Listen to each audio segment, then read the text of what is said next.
Hey, what's going on there, fellow delinquents? Mischief here, and I want to do a quick review on the cheapest red dot I've ever bought. This is a Primary Arms, and I think this is their second generation of their red dot sight. This thing has no problem with telling you that it was made in China. It's literally right there on the mount. So anyway, now my first thing I'm going to say about this, it's cheap. You get what you pay for with this thing.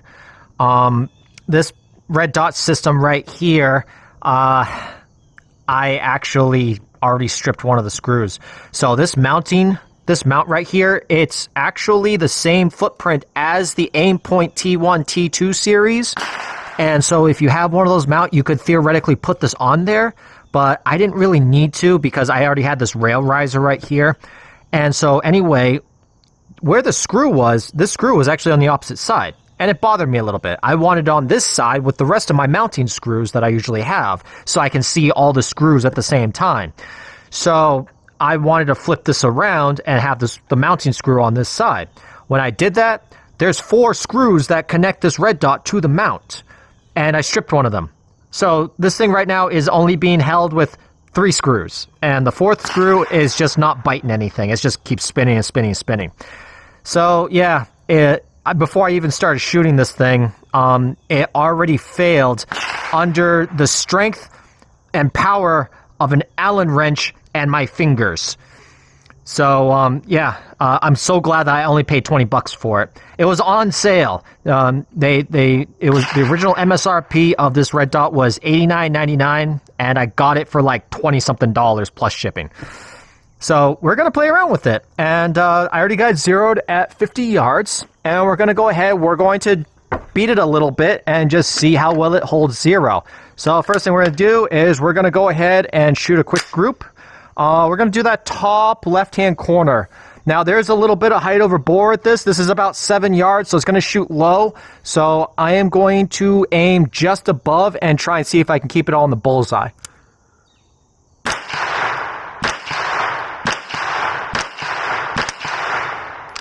Okie doke, that felt like 5. Okay, well, it looks like we're all in the bullseye. Let's go take a look at it.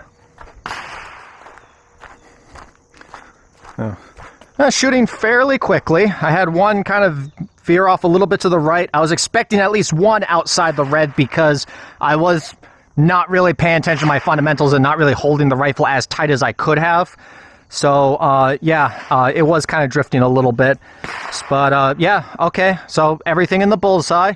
Now, what are we going to do with it? Well, let's try and keep it to something that would probably be realistic. So one of the things about rifles is that when you're handling a rifle, and you usually like to put it up against the wall like this and kind of just prop it up against the wall, what's something that probably might happen? It'll fall over. Didn't really fall over very hard, though. So let's try that again. Okay. One more time. Let's see if we can get a rock in there. Alright, it fell over. Let's see. I gotta pick it up and like... Oh crap, I dropped my rifle again. Dropped it again. Dropped it again. Oh, I'm so clumsy. Alright.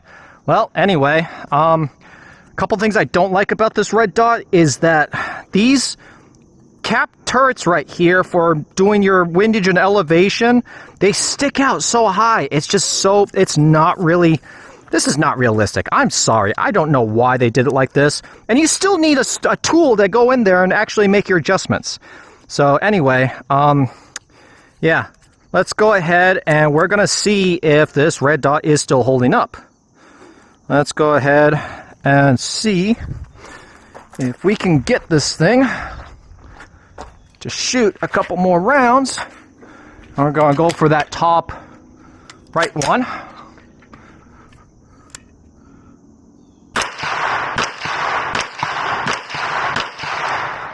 Let's go take a look.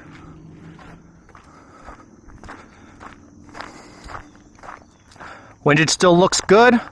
Elevation, I was still aiming about right here. So this is where I was before. This is where I was after. Is it starting to shift a little bit low? Let's see about shooting at farther distance and see what happens. I did zero this red dot for 50 yards, so let's go ahead and shoot at 50 yards. So this was my group earlier right here. And so I did do a perfect center zero at 50 yards with that red dot sight. We're going to go ahead and shoot at the center again and see where it impacts. Okay, we're going to go ahead and do a 5-round group at 50 yards and see what we get. Get down low enough.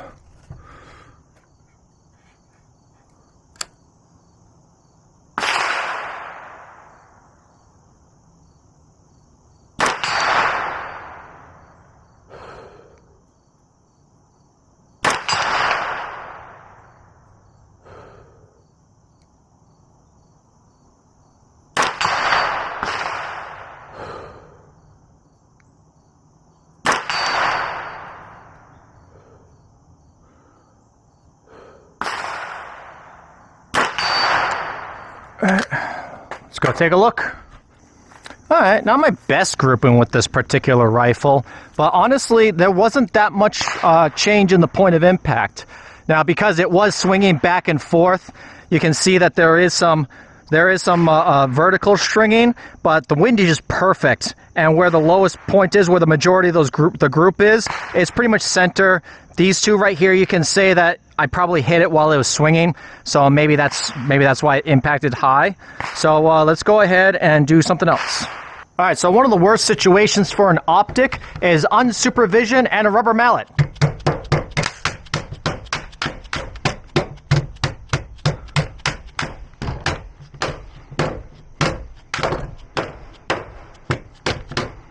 All right, see if that changed the point of impact.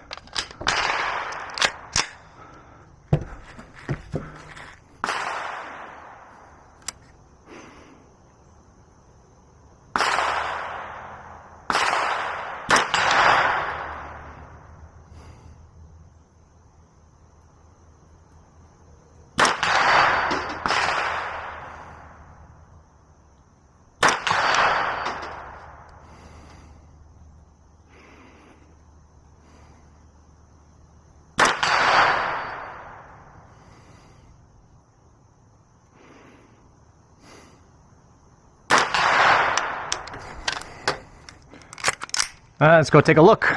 Okay, I will admit, I was hitting this thing pretty hard. Harder than I probably should have, but still. We do have a slight point of impact shift. Not as much as I was expecting. For something I only paid $20 for, I expected this thing to be way off. But elevation looks good. Windage is slightly to the right. And it could, I mean, that might not even be my zero. That could probably just be how I was looking at the target. I had to take my sunglasses off because it's kind of raining outside. But yeah, I'm going to go ahead and fire 5 more rounds. If it's still hitting the slightly to the right, then I'm going to go ahead and I'm going to shift it a little bit to the left and call it a day.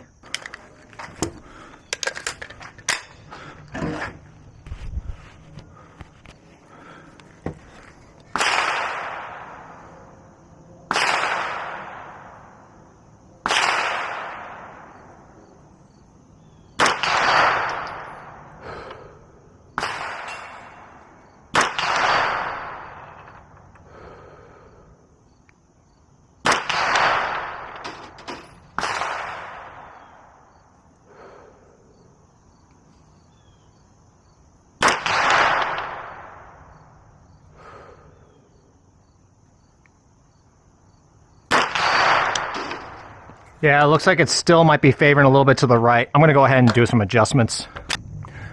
All right, I made my adjustments, and I went 4 clicks to the left. So my last 7 shots for the day. Let's see.